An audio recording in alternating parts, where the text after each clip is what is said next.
Welcome back to Mass Appeal. If you have the fear of public speaking, don't worry. You're not alone, because Ashley Cole does too.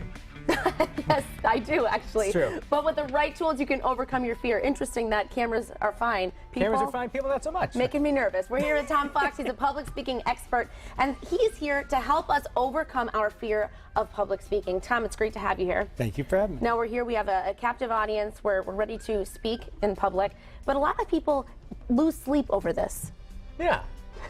Sorry, I was holding in a sneeze again. It's really embarrassing for me today. Tom, this could be a scary thing for people, to get up in front of a crowd. It can be, but probably one of the first tips I give people is understand they're not perfect. They're not going to knock it out of the park. Even great speakers don't knock it out of the park all the time. Listen, I host a radio show, and I know what it's like to kind of tap dance when you need to tap dance and be quick on your feet. So you have to recover sometimes. But the biggest thing is to understand that you're not expected to be perfect. Go out there and do the best that you can. And we'll cover some of the other tips that kind of feed into that, too. It's all about that self-confidence, but also it's about knowing your topics. If you don't know your topic, then you're sunk from the start. That's probably one of the biggest things, is make sure that you understand your topic, and it's even better if you're passionate about it. It's something that you're really passionate about, because it's something that you can give on a dime. I remember I worked with an old colleague, and he used to book me on speaking events, and he'd commonly get it wrong. He'd go, "You're going to speak with a group of females," and I'd go and be a group of males. I'm talking about a different subject. But thankfully, I knew what I was talking about, so it's just easy to kind of get back into that mode. And to be passionate about it. Also, being organized is key.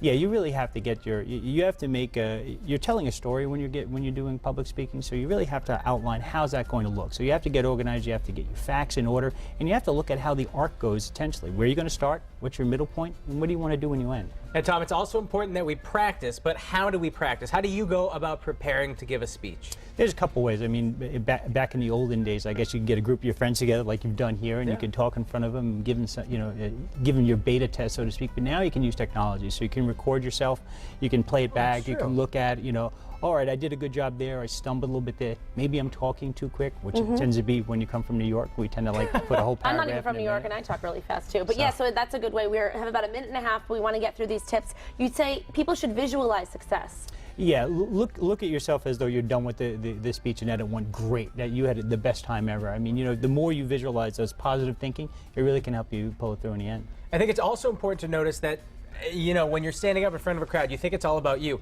It's about your material. People are going to pay attention to what you're saying, not necessarily how you're saying it. It's great that you're an expert or a fantastic speaker, but honestly, people are there for the material. So really their focus is going to be on this new information that's now available to them and how they can use it. Yeah, it's not about you. You also suggest that people make friends with audience members, so it doesn't feel like you're talking to a group of strangers. Yeah, you can always go out and introduce yourself to a couple of people in the audience, and then, when you're doing your speech, call on them. Say, "Hey, Mike, I remember you said you had this type of business we talked about earlier, right?" Yeah. You're bringing people in a conversation. And lastly, you can always get support, because there's so many people who do public speaking as a profession and as a hobby and a passion, so you can find people who share those passions. Yeah, I mean, there's resources. You can go like Toastmasters and things like that. Then there's also the Hartford Speakers Network, Hartford Springfield Speakers Network, and you can look them up, you can Google them. But they're a great group of folks that get together to offer encouragement on how you can battle the public speaking issues. And this is great for adults, also for kids in school. I know I hated getting up in front of my class, so this is great advice for kids, adults, for anyone who needs to get up in front of a crowd and speak. They can use these tips to make it a little bit easier. Indeed. Thank you, Thanks, Tom. Great to have you here. Thanks for having me on. That information will be on our website, but now something